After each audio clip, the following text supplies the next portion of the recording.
Pagkain daw ang siyang nagdudulot ng problema sa atin. Naniniwala ho ba kayo na yung pagkain doon nagagaling yung ating mga sakit?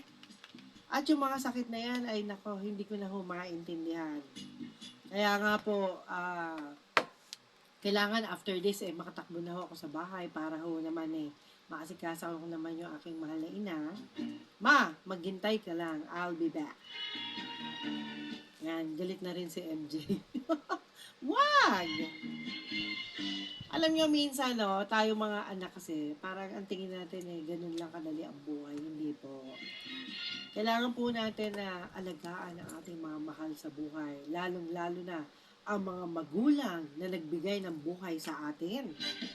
Ano man yung ating kinakaharap na problema ay siguro po ay wag na lang natin masyadong isipin.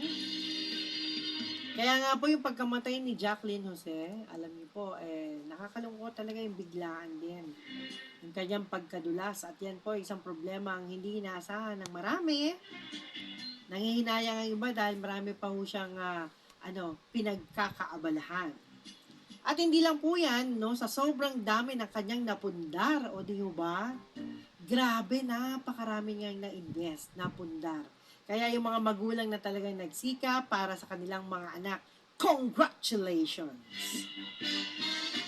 Talagang, alam nyo, mga bata, naku, marami kasing mga anak na binabaliwala nila yung iba. Yung iba, hindi naman ho lahat.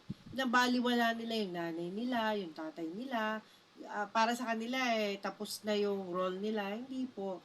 Siguro, okay lang yun. Napalaki na nga kayo ng magulang ninyo. Pero ang point doon, kung wala namang makakasama ang inyong mga magulang at nag-iisa, huwag nyong iwanan. Kasi tayo, nakakalimot tayo Hindi natin kailangan alagaan. O, tama tayo dyan. Pero kung wala naman ng makakasama, darating pa ng pagsisisihan po natin yan.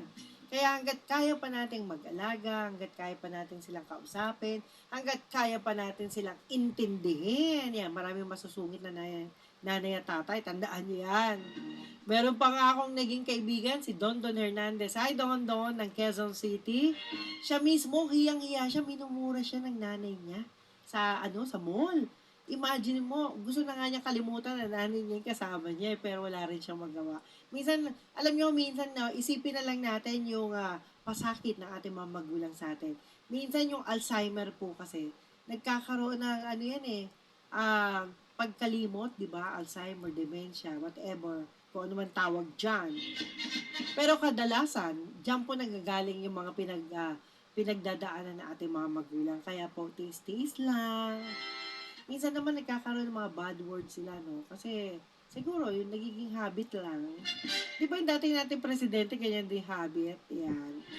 Pero hindi naman ho all the time. Kaya yung galit po ninyo, ingat-ingat lang po kayo kasi yung galit ninyo might lead you to death. Yan. Ingat po tayo dyan.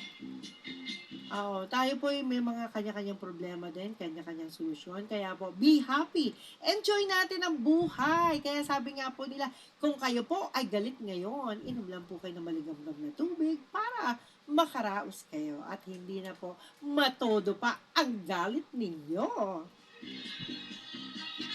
Ako nga po, galit na galit ako dun sa aso namin Mantakin nyo, hindi pinalalabas, biglang lalabas. Buti na lang, na-train na marunong nang umuwi. Kaya umuwi pa rin. Marunong nang kumatok Can you imagine?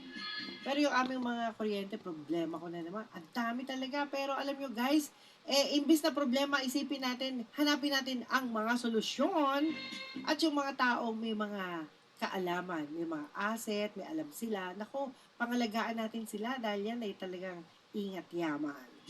Kaya Dan, sorry Dan Ayan, pasensya ka na. Ayan. Akala ng iba dyan si Dan na may problema. Wala akong problema yung ating technical partner.